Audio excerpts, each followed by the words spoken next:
The Ukrainian army recently began to notice unusual signs from Russian forces, proactively retreating during fighting and suddenly attacking again, leaving Ukraine unable to react in time. Instead of holding the frontline trenches at all costs, Russian commanders are adopting a military tactic known as athletic defense, security experts say, according to the New York Times. Russian defense forces proactively retreated to the rear defense lines, pretending to create conditions for the Ukrainian army to advance, then suddenly attack again when the enemy was most vulnerable. That is when soldiers move on open ground or when they arrive at bases that Russia left behind. Recent reports have highlighted this issue as Russian forces announced an attack on Ukrainian forces in the Zaporizhia region. In contrast, Ukrainian forces claimed to have repelled the attacks. The elastic defense tactic is designed to prevent Ukrainian forces from effectively securing a position, then using it as a base for further advancement.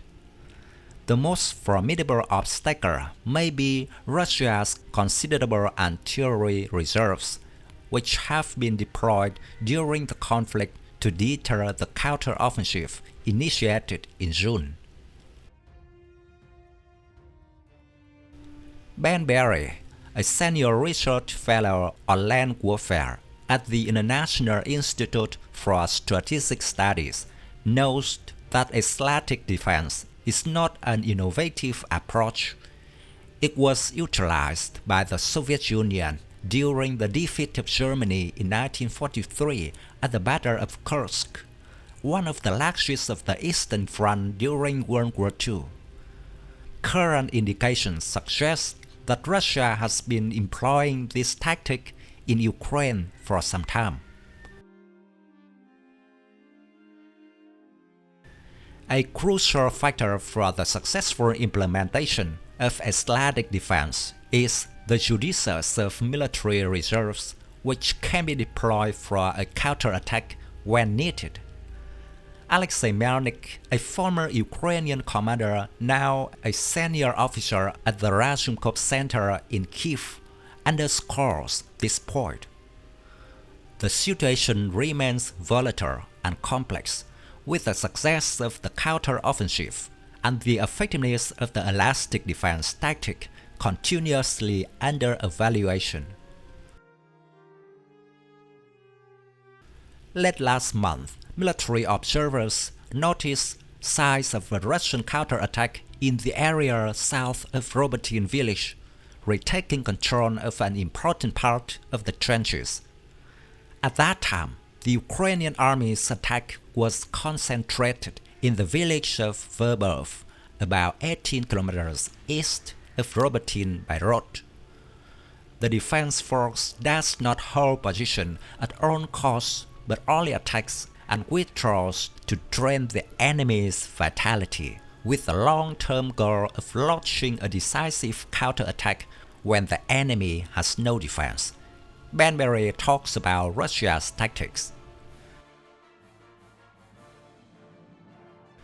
According to Ukrainian officers and military experts, this tactic is one of many factors preventing Kyiv from counterattacking, besides dense minefields, trench networks, and time barriers. In addition, Ukraine has not been provided by the West with F-16 fighter jets and long-range weapons.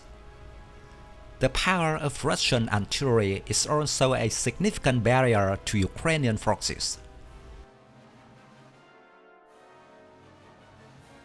This tactic has proven effective in the past.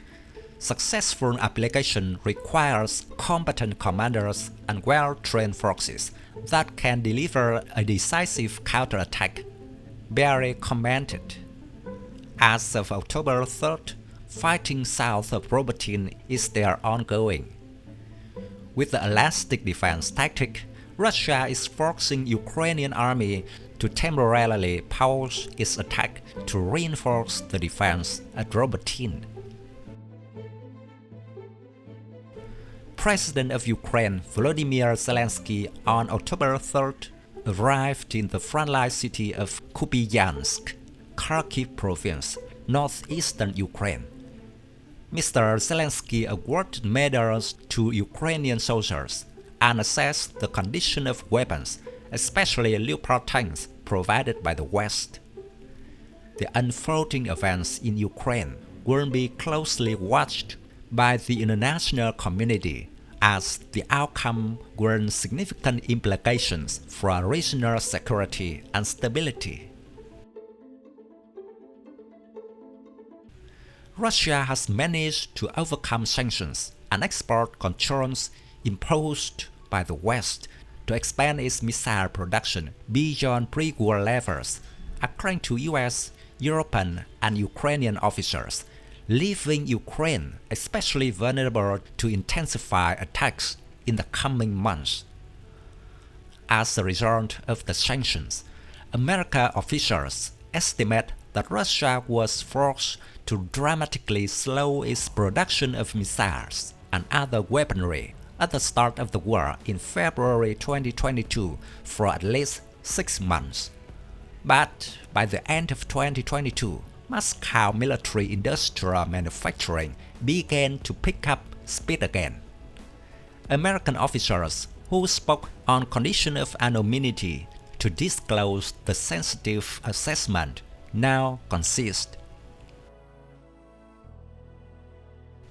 Russia's re-energized military production is especially worrisome because Moscow has used artillery to pound Ukrainian soldiers on the front lines, and its missiles to attack the electric grid and other critical infrastructure, and to terrorize civilians in cities.